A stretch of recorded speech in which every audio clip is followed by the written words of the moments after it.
What's up, everybody? It's Spencer Alessi, and this is the Esports Narrative.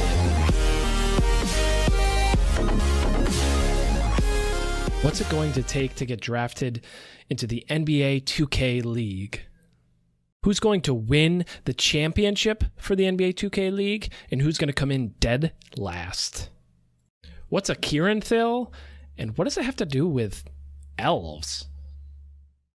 What is the importance of content and media production for the NBA 2K League?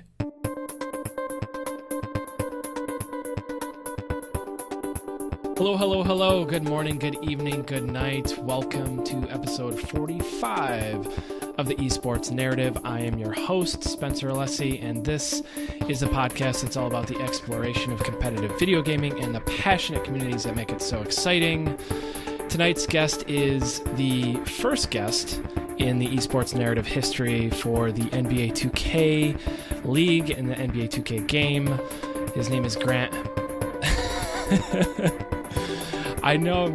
I see. I practiced this, Grant. I practiced this, and then when the camera or when the microphone is on, it's okay. You're close.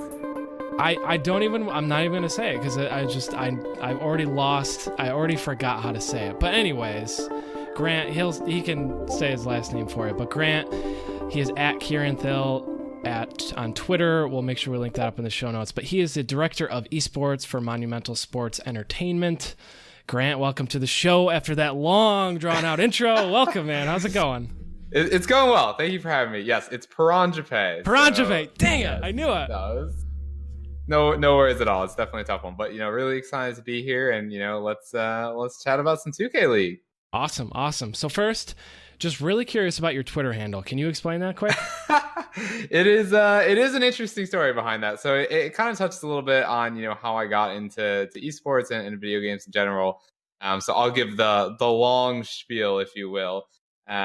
So back in 8th grade, some friends of mine in middle school, introduced me to a game called World of Warcraft. And, back in the early days of WoW, you leveled with your friends, you had to level together, or, you wouldn't be able to play. So we were all leveling, and one weekend they went out of town, and they begged me, don't level without us, don't go past us, we want to all play together. So I was like, okay, no worries.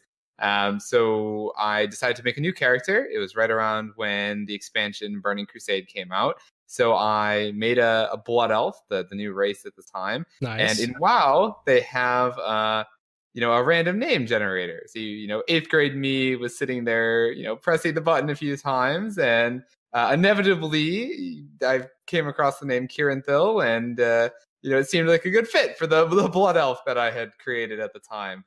Ever since then, I ended up playing WoW professionally, and playing League of Legends at a pretty high level, and it just kind of stuck with me throughout all the games, my Twitch stream, and when I started working in esports, a lot of people go by their gamer handles or gamer names. So I just kind of kept it, and now it's kind of followed me ever since. But I think it's a great name. I love it, and it's a really nice story, I think, behind it. Yeah, now that you mentioned the World of Warcraft, I'm like, you know what that does? That sounds like a night elf or even a blood elf, like you said. Name. So it feels cool. Like strong and like magical, right? And you could imagine, I was big into Lord of the Rings, right? So like a Legolas looking kind of figure, that's cool. Taking down orcs as Kieran Thill, the Blood Elf, holy pally. Shoutouts to Garethos as my home server. So it was a good name, and I think it served me well over the years. Nice. Yeah, I played WoW for a long time. I've played in every expansion to some degree, so I could definitely appreciate that. Yeah, that is a feat that I cannot say. I definitely quit at some point for good. I think once I went away to school, I think Cataclysm or Mists of Pandaria was actually my last expansion, but. College and WoW just didn't mix for me. So for any WoW fans listening on, I don't know if you know this, but they're supposedly going to be releasing a classic server. Now this isn't the topic, but now that we're on this topic, are you rapid fire? You gonna get it? Yes, I am going to get it. All right. It is something that Cool. actually, speaking of 2K League, a few other managers and I are all thinking we'll create a guild, and we've actually planned it. I believe the timeline for that server launching is during the off season for 2K League. So hopefully we'll have a bit more free time to play some old school WoW. Cool. Well, I'm there. If you guys do that, I'm so down because Okay. that'd be fun to like reinvigorate my my WoW playing. Exactly. Well, we'll need 39 other people, right? Because it'll go back to being 40-man raids. So Mm-hmm. we'll see what we can do. Rain some molten core, kill that Ragnaros. Oh God. That's the dream right there. Awesome. So, how Grant? How old are you? Just turned 24 actually. So October birthday for me. Okay, I was gonna say like around that because your Twitter profile. I mean, you're strapping young. You look like a strapping young man. So, Thank you. Yeah, it's a nice photo. so esports, right? You touched on it a little bit. When did you start getting serious about esports and looking at it as like a career? Yeah, so it definitely was not something I always kind of viewed as a career or something that I was intending to work in terms of my professional life. So I was playing professionally, played WoW professionally in high school. Definitely put things on a back burner for college. I was actually a neuroscience major, and was kind of headed down the pre med route. Taking a much more traditional, kind of approach to my professional life. I had a series of fortunate events that led me to get my MBA at Tulane before going to med school. And during my MBA program, there's kind of a period your second year where classmates start applying to jobs. They're getting internships and they're taking consulting jobs or they're working for startups. And I started kind of feeling a little left out around December when everyone was talking about it in class. And this whole time I'd been playing way too much League of Legends, following LCS really closely, kind of really tracking the evolution of esports over the past couple of years. And I said, what the heck? I have 6 months before I'd have to end up going to med school. I'm going to start applying to some esports careers as well. Brand side, team side, pretty much any job in between. And I just started throwing my hat into the ring in a lot of different places. I was fortunate enough to answer a Twitter post for a team called Splice. So for those of you who don't know, they're an endemic esports organization based out in Rochester, New York. And the co-founder called me up. It was actually a job posting for a community manager, which I was probably the least qualified person for that role. I didn't have any social media experience. I'd never managed a community, let alone my own Twitter at the time. And the first question that the co-founder asked me in my interview was, do you really want to do social media? And I'm a pretty honest guy, and I told him no, right? I have this great business background. I think I'm a pretty smart guy most of the time. I just really wanted to work in esports, and I love the team that he was putting together. He was nice enough to kind of create a role for me. Made this really awesome business development team management role for me there. And I started 2 weeks later, so I worked there for about a year and a half. Doing a lot of cool things. I think working a startup in an emerging field is a great way to get exposure and experience in a lot of different things really quickly. Uh-huh. And just 4.5 short months ago, MSC kind of posted a position for the role I'm in now, and I threw my hat in the ring just because I thought it was such a cool opportunity, and here I am now. So it was definitely an interesting path. I think it was something where esports wasn't really, quote unquote, real enough back when I was in school. And I think, it's evolved a lot over the years that I've been kind of watching it and thankfully now working in it. That's awesome. And that's something you wouldn't really know just looking at your Twitter. Is like this guy's super smart. He's got an MBA. Like I'm assuming that this is going to, that experience and that level of knowledge is going to help you with your position. And I want to touch on that in a minute. But first of all, I want to talk about esports in general and why you think it's exploding right now. Yeah, so there's definitely a lot of reasons I think esports are, kind of the hottest and biggest thing right now, right? You have a number of publishers putting some pretty significant support behind their games in the form of esports, right? You have LCS moving to a franchise system. You have Overwatch League, starting their league up in, I think just 2 days away now. You have the NBA creating, NBA2k League. So I think for a lot of these publishers and a lot of the organizations getting involved, they see esports as a way to really reach a key demographic that other mediums don't reach, right? You want to reach kind of millennials and that younger next generation of fans, and they're all watching League of Legends, they're all playing NBA 2K. They're not watching cable, they're not watching traditional sports, they're not necessarily going out to a Wizards or a Caps game. So I think it's kind of this need for not only teams but also brands to really figure out creative ways to reach what's arguably a very difficult audience. Millennials, myself included, we're very sensitive to how we're being marketed to. So I think a lot of teams and brands see esports as kind of a way to really authentically engage with that difficult demographic, and it's kind of leading everyone to really try to rush in here. Yeah, and just to touch on a minute ago what you said about Splice, I had the opportunity to talk with Marty for a little bit on this podcast. It was one of the first episodes I did. He was gracious. Awesome. Yeah, he was super gracious enough to give me his time and come on the show. I had no guests to speak of yet. He was one of the first ones, and he spent some time. We talked about it, and I really like what they're doing. I think Marty has a great team. I think he's got a great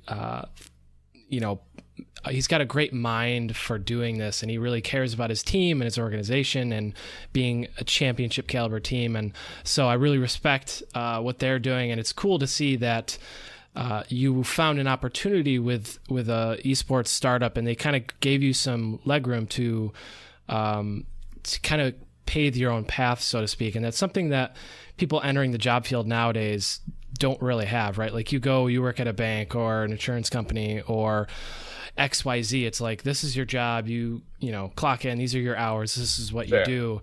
And there's no flexibility. And I think that's really neat. Just to digress a little bit, I think that's just really neat about the esports industry is you can kind of make it what you want it to be, right? Yeah, it's definitely new enough, right, that there's room for people to kind of find their own paths. You'll see startups, happening all the time, and really people, creating kind of innovative solutions to problems that, teams and organizations haven't encountered before. But I mean, I couldn't agree more, right? Marty, for all intents and purposes, gave me my start in esports, right? He just was fortunate enough to see me as a potentially good fit, and really kind of brought me on board. So couldn't agree more. I mean, I think Splice is their partnership with Delaware North has definitely done wonderful things for them, and only wishing them kind of continued success in 2018. Awesome. Yeah, definitely. So your role as director of esports, what exactly is that? If you could give a little bit of what are some of your responsibilities, for people who are they see that and they're okay, but what is that actually, what are you actually doing? And kind of give us a little behind the scenes look at what that looks like. Yeah, no, definitely agree. It can be an ambiguous title sometimes. And, I think it's fun, though, right? It means I get to wear a lot of different hats on any given day. So, I think whether it's out there doing conferences and panels, definitely kind of being the public face of why MSC is kind of invested in esports, why we kind of see it as the future, that's kind of definitely part of the role. I'd say a major part for year one is definitely building the infrastructure around our NBA 2K team. So for those of you who don't know, MSC, we own and operate the Washington Wizards. As part of that, we're one of 17 teams who are joining the inaugural season of NBA2k League. So we'll be, starting our very own 2K team, housing 5 professional esports athletes, competing for a championship, and really, kind of building out our first in-house esports team, if you will. So a lot of my day-to-day is, really getting that team up and running, whether it's building out the practice space, we're also hiring a team manager. So doing, going through a lot of resumes at the moment, which is, obviously a very fun and rewarding process. And so really it's just kind of anything that touches on to 2K League there. And, also looking at future opportunities, right? I think here at MSC, we're definitely forward thinking, whether it's our investment into the AFL. We do own the Valor and the Brigade and two of those teams. And we're always looking for kind of the latest and greatest in terms of what team and what scene we might want to enter, whether that's, another endemic esports, another endemic esport title more like Rocket League, or, in the future, if other, kind of stick and ball sports get involved in kind of the esports scene, the NHL or the FIFA League, there's definitely more opportunities down the road. And that'll be something that I will be eagerly taking on as those opportunities come up. So do you see these franchised teams, these stick and ball esports organizations that have popped up around the NBA2k League, do you see this as being kind of the future of what esports organizations look like, as opposed to more the organic grassroots type, like Splice, for example? Do you see that being a model that's replicated in the future, or do you see, what are your feelings about that? Yeah, it's definitely kind of an evolution that I think we've seen over the past couple of years. Whether it's even endemic teams like the Cavs entering League of Legends with their brand 100 Thieves. We just saw Complexity, get invested in by the Dallas Cowboys. It's something where the industry as a whole has kind of reached a point where organic, endemic esports teams like Splice or like your Red Reserves or Optic Gamings of the world, they're going to need funding, right? They need the backing of a major organization, whether that's VC or traditional sports, to really kind of hire the staff and back kind of infrastructure required to run the team, and then also to pay the franchise fees, right? You have a very large franchise fee for LCS, you have a very large franchise fee for OWL, you have a franchise fee for 2K League. So inevitably, you kind of need the funding there to really enter in and compete in those leagues. And I think unlike a VC backed team, traditional sports organizations bring a lot more, right? We have our infrastructure, we know how to run teams, we have our nutritionists, sports psychologists, all of these shared resources that when we decide to enter an esport like 2K League or LCS, we can share those resources with our kind of endemic esports team that we partnered with, and really provide a lot of value to those players on top of obviously the funding aspect. So it's definitely something where I think the industry as a whole will trend toward making more of these partnerships. And in the end, it really benefits everyone involved, right? It benefits the players, it benefits teams by giving them kind of a new medium to access, a different fan base. And really, it provides stability, right, to viewers, where they can trust that, these 10 teams will be competing, on Friday, Saturday, Sunday in these scheduled matches, and really just making it kind of a better system overall. So talking about the 2K League from a high level, obviously you're on the Wizards side, you're on the team side, but from a high level as like a league, what do you think the motivation for the 2K League is? And do you see it as being planned to create something that can kind of exist on its own and sustain itself? Or is it something that's meant to be fully supported and, financially supported by the NBA and, Take-Two Interactive, the teams in general? Is it something that's supposed to stand on its own two legs, or is it something that's going to be forever fully supported kind of thing? If that makes sense, the question that I'm asking. No, definitely understand. And it's definitely something that's going to stand on its own, right? I think, just from the get-go, looking at the approach that Take-Two and the NBA have taken to 2K League, you see players using their own avatars in the game rather than, using John Wall or LeBron James, right? Instead of using, the Wizards in game, it's a completely new brand, right? It's Wizards District Gaming. So I think you already see kind of the separation between, the NBA and 2K League. And it's something that I think, as the 2K League really gets rolling, we'll see the separation happen even more and more, right? It's definitely going to always be backed by the 30 NBA teams, right? But it wouldn't be surprising if one day, it surpasses the NBA, right? And our players have, more fandom than NBA athletes even or something, right?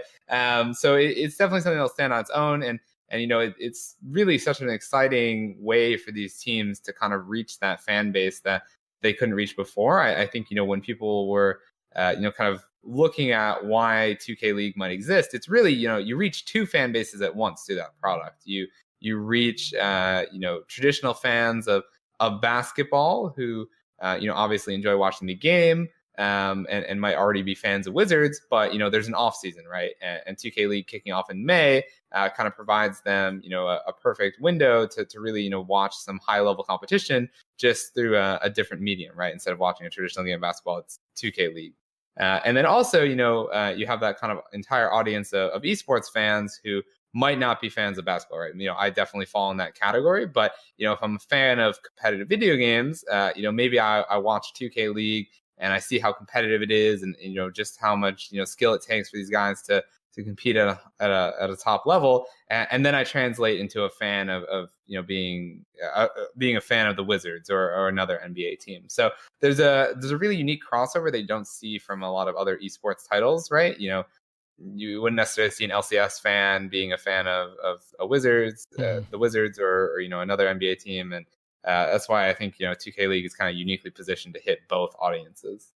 So what do you think about the importance of content and media production around the league? Do you think it's important to create the content, like, for example, the NBA TV, I think produces really good content around the games. What's the importance that you put on it, and you think that what's the importance you think is going to be for the 2K League as far as content and media production goes? Well, I like to say content is king, and I don't think it's anything different for 2K League, right? And I think we can definitely see that in how the 2K League's been approaching media and content so far, right? We still don't have an official media partner. They're definitely being very thoughtful and taking their time with those negotiations. And I think from our perspective, it's just because we all understand how important that decision is going to be. At MSC, I think I'm very fortunate in that we have the largest production staff in the NBA. That was kind of one of the most exciting things that I learned when I was researching my position here. And we've already started creating some pretty awesome content, whether it's our brand Sizzle. We'll be starting kind of a weekly content series next week. It's definitely going to be something where we'll put a lot of emphasis on content, and I think it's really going to be how teams choose to interact with their new fan base. What about players? Because NBA players, some of them have celebrity status, so to speak, on social media, and they're on Instagram and Twitter and Facebook and all that. But 2K players, many of them stream, right? They're very more open, I guess, to the internet and things like that, more so than maybe a lot of NBA players are. So what do you see as being important for players to kind of develop their brands through streaming and other methods while they're playing into 2K League if they get drafted?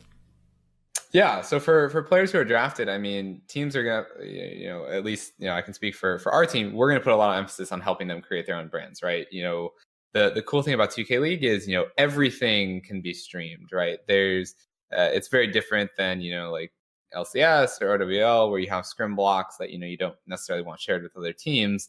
NBA2k League, we're open to streaming 9 to 10, right? Whenever the guys are playing, they'll be streaming.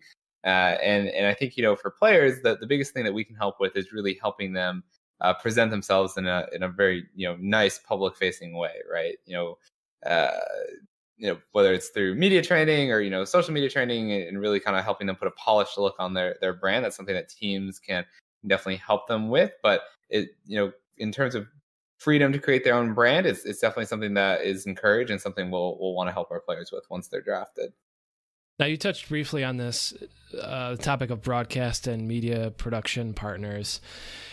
What, if anything, can you share about what has been going on or developed as far as like where this could possibly be streamed or broadcast, or like NBA has a lot of great television content. They have these talk shows and things like that. Are we going to see things like that out of the league? It's going to be piggybacked off the NBA TV kind of thing. I'm curious, like, what the ecosystem will kind of look like from the media side of it, to get a sense of like what's going to be produced outside of the games. Yep, that's a good question. So there's not a lot of details finalized yet. I would say that the biggest thing is the discussion on where fans will be able to watch the regular season games. So as you can imagine, there is going to be a digital provider. Who that is still TBD. Right? Whether it's Twitch, Twitter, Facebook, YouTube. They're definitely all, I think, in the mix, and that's definitely a league decision there. Mhm. And it's not to rule out a linear provider. The NBA definitely has great relationships, whether that's through Turner or ESPN. There's definitely ways for a linear partner to be in the mix as well. It's just something we're gonna have to wait and see. And then I think once that's decided, you'll start to see all the kind of side content pieces fall into place, right? Whether that's NBA2k TV, player, Road to the Draft as a series, or player profiles. What falls on the league versus what falls on the teams will kind of shake out after that larger deal is kind of figured out. But it's definitely something that we're all eager to see. Yeah, I'm definitely excited because that's one thing I think traditional sports has over esports is the amount of media production around these. I mean, you look at a traditional esport. I say traditional, but like take League of Legends for example, or even Counter-Strike, or some of the larger series. They have content. They have a lot of media production around it. But when you think about what the NBA has or ESPN has for traditional sports, you have the you have the 30 for 30 from ESPN, kind of their documentary series, and then you have all the NBA TV shows that come out from them, and there's a lot that they do to put into that. So that's one thing I think traditional sports has a leg up on esports. So I'm curious to see what they do with it, because I think if they do it well, I think it can be a model for other esports to use, is be like, hey, we could create something like this or create something like that kind of thing. Yeah, absolutely. And I mean, I think the 2K League really is the first time that you'll see an a non-endemic league kind of being created, and it's definitely going to serve as a model for other sports leagues, right? Whether it's NHL, Madden, FIFA. There's definitely going to be other leagues closely watching. So I think we all have a very high emphasis that we're placing on content, and it's something that I think the league is going to do a really great job with once those deals are finalized. So let's talk getting drafted, right? So Oh, yeah. everybody wants to get drafted in this thing. Like, there's guaranteed salaries, there's housing, there's these perks. You're gonna help them develop their brands and like all this awesome stuff. So what is it going to take to get drafted, right? Anyone can win these 50 wins. Like, I'm even grinding out my 50 wins, right? So that is exactly. true. And how long have you been playing 2K? I have been playing 2K 2 weeks, so not exactly a top tier player. Yeah. So point being, anyone get the 50 ones, but what are you looking for? From your perspective, like skills, qualities. What are you looking for as you're looking to scout players? So I think the biggest thing is the process, right? So like we touched on, getting 50 wins is definitely not that large of a roadblock. Most players, if you put enough time in, you'll be able to get 50 wins. So it's really kind of I like to think of it as a funnel, right? So January represents the first funnel where we're taking any user out there with an Xbox or PS4.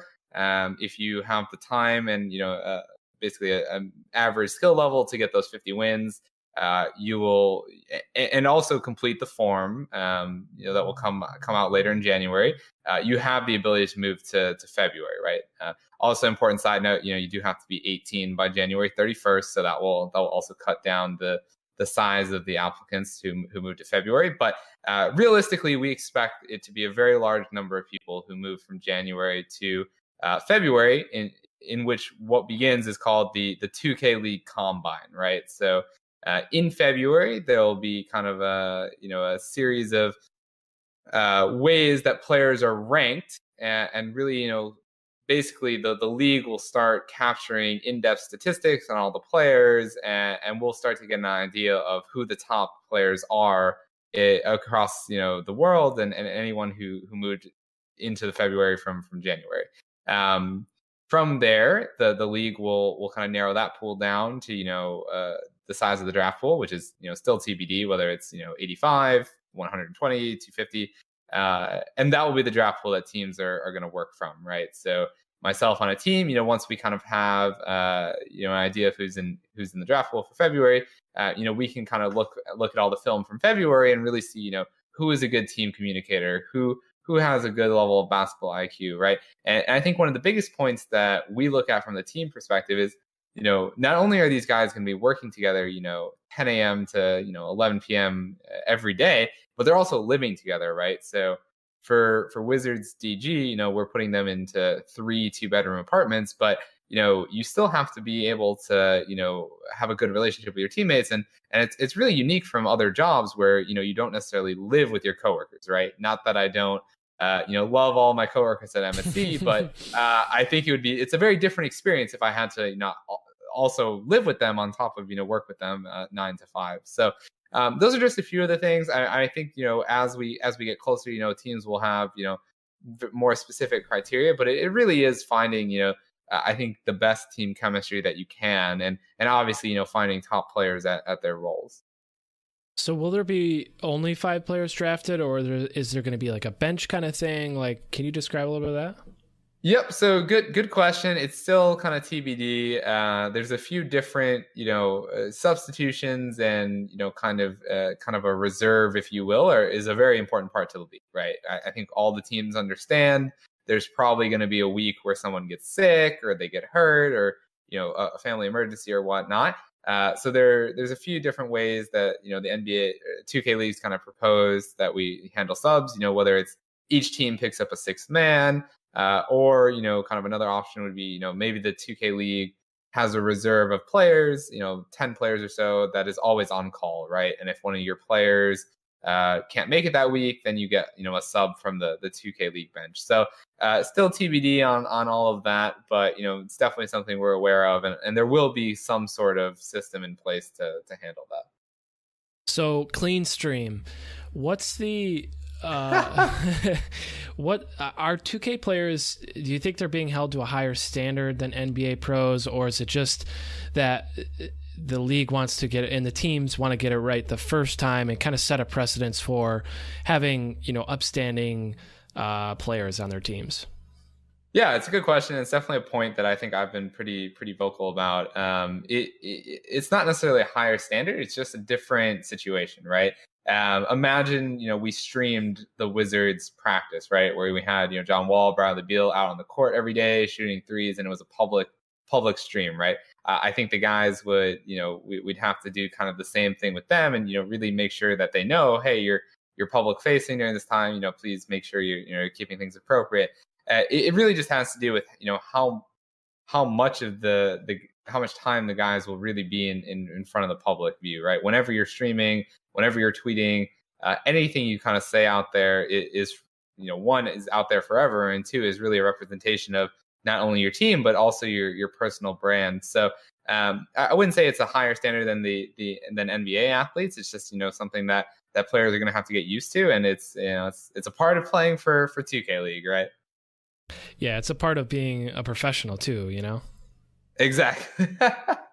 Exactly. But I think, in the long run, it will help everyone out, right? I think once players see, some of the non-endemic brands and the size of some of these sponsorships and sponsors who want to get into 2K League, because they understand that it's, a product that is backed by the NBA. It's a product that's backed by MSC. It's a product that's backed by, 16 other phenomenal organizations.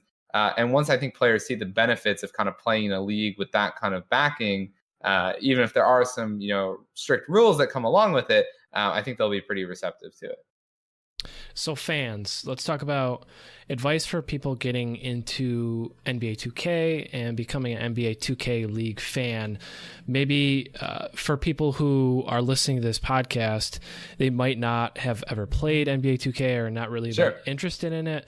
What would be your advice, or how would you, pitch this league to them and say, hey, check it out? Like, how would you describe it to someone to get them interested in watching?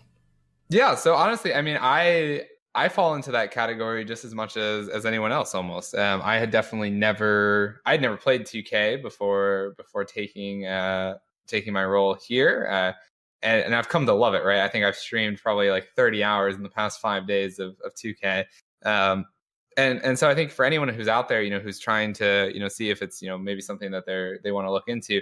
One, I would just suggest getting a copy of the game, or going to a friend's house who has it. Once you play a game, you not only see how realistic it is, but just how competitive it can be. And it's especially fun if you have a pizza on the line, or a friendly wager between friends. It can really make for a pretty fun experience. In terms of the actual league, because we'll have the players living in our markets for the majority of the week, whether that ends up being Monday through Friday or Monday through Saturday, we'll have lots of opportunities to not only have the players engage with the community, but to have the team kind of put on events for the community, right? So because the games will all be played out of a central studio, and our guys will obviously be at the studio playing, we'll be hosting watch parties to really bring fans in the area together, so that they can kind of all come together and support our team. And I think other teams across the league will do something similar. Yeah, it's definitely something. As I started looking at 2K League, I started noticing myself being more interested in NBA. I grew up being kind of a fan of NBA. I really liked watching basketball when I was a younger kid, and sure. It kind of dropped off for other things, other interests and stuff like that. And since I've been picking up this 2K League and trying to wrap my head around all this and like really understand this little niche of esports, I've been like, you know what? I'm kind of interested in NBA again. So it's kind of like revitalized an interest for me to watch NBA as like a side effect. I mean, it's completely changed my perspective on it, right? I like to say I'm probably I was the worst sports fan ever before I took this job, right? I hadn't been to an NHL game before I got here. I had probably been to 3 NBA games in my lifetime, and now I go all the time, right? I actually really like it. I see why. It's a ton of fun, especially if you have a few guys to go to a game and watch for a few hours and have a great conversation. It's completely changed my perspective on it. It's definitely made me more interested. I root for the Wizards, root for the Caps, and it's a lot of fun. So I think as the league kicks off, we'll hopefully see kind of more fans transitioning the other way, just as we hope to see fans of our other franchises becoming fans of Wizards DG. Yeah, and the last thing I really want to ask you about is kind of the expectations and predictions, so to speak, for season 1. So, what are a big question right there? It's a loaded question. So, what are your expectations for yourself in Washington in season 1? And on the back of that, let's make some rogue, like wild, crazy predictions. Season 1, you're going to hear it first on the Esports Narrative. This is like, if this is right, like I'll go down in history as being like, this will be amazing. So, expectations and predictions.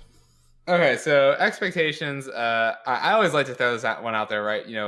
I'd be remiss to not say that I want to win a championship, right? I think that'd be a great feeling season 1, and it's kind of really an unforgettable moment. I think more realistically though, and kind of my personal goals, it's just really building a great team and a great experience for everyone involved, right? Whether it's from the players, whether it's who we end up selecting for our team manager role. I really just want to build something that's kind of sustainable and really something that even if our players when our players leave after that year, or our team manager leaves years down the road, they can at least look back and say, yeah, that was a great organization and a great team to really be a part of. Bold, crazy predictions. I will say that at least one controller gets broken traveling to an event. I don't know. Is that bold enough? Is that wild enough? I think that's crazy. I mean, I would expect multiple controllers to get broken. Wow. Okay, that's not even bold then, man. But how about like who's gonna win it? Who's gonna be in last place? Call them out. Like who's gonna be first? Who's gonna be last? Who's gonna be? All right, start with dead last. All right, because we know you're gonna say you're dead last. All right, I gotta say, I'll throw my buddy Cody under. No, I'm just kidding. Cody and the Pacers will definitely not be last. I don't know who's gonna be. It doesn't Obviously, matter, right? there's nothing like there's no players like drafted yet. Like that hasn't even started. There's nothing to go on. I'm too nice to say this. All right, well, we're not calling it last. Wizards are in first. That's what matters. Everyone else is last. No, that's all there. No, I think wild predictions. It's going to be awesome no matter what. I mean, I think season 1's going to be incredible. Okay, wild prediction 1, you will see a very interesting bet between myself and Zach Leonsis at some point during the season, which will result in one of us doing something wild, to our hair or something. And he was also a former Splice guy, right? No, Zach was not a former Splice guy. So Zach Leonsis is the SVP of Strategic Initiatives for MSC. Yep. Yeah, he's been heading up esports here before I joined. So, but he and I have been kind of brainstorming some creative, playoff bets or 1v1 bets. So I like it. We'll see what we can do. I like it because there's also another NBA, and I'm sorry I'm forgetting his name. There's also another NBA guy who was a former Splice. Yes, Cameron McCalls. There we go. He was actually just hired for the Portland Trailblazers. There we go. That's it. Funny story. I actually wrote his internship contract back at Splice when we brought him on as an intern. So Nice. It's definitely great seeing where he's ended up, and he's a great guy. So 2 out of 17, as we like to call him for Splice. All right. So we're going to have some crazy betting predictions here. We might see some colored hair, some maybe loss of hair or something like that. Yes, exactly. I will do my best to make it happen. So lastly, just feel free to give a shout out, tell people where they can connect with you or with Wizards or anything like that. And the floor is yours. Yeah, no, really. First of all, really appreciate you having me on. I know this is a kind of a later recording time, so thank you for accommodating. And it's always great to come on and chat. And hopefully, I can come back later once the season kicked off and share some more.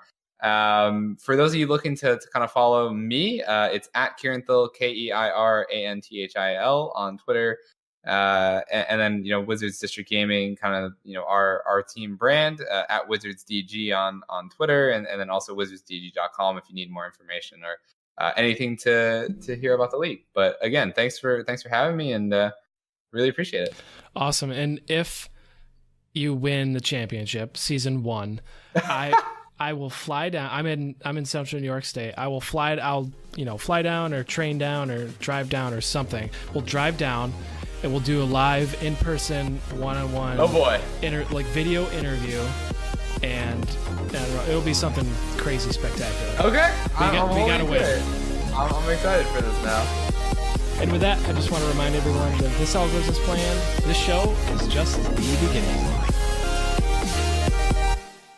Thank you, listeners. I really appreciate you. If you enjoyed this episode, please leave me a rating on iTunes. I would love a 5-star, but if you think I deserve a 1, let me have it and tell me why.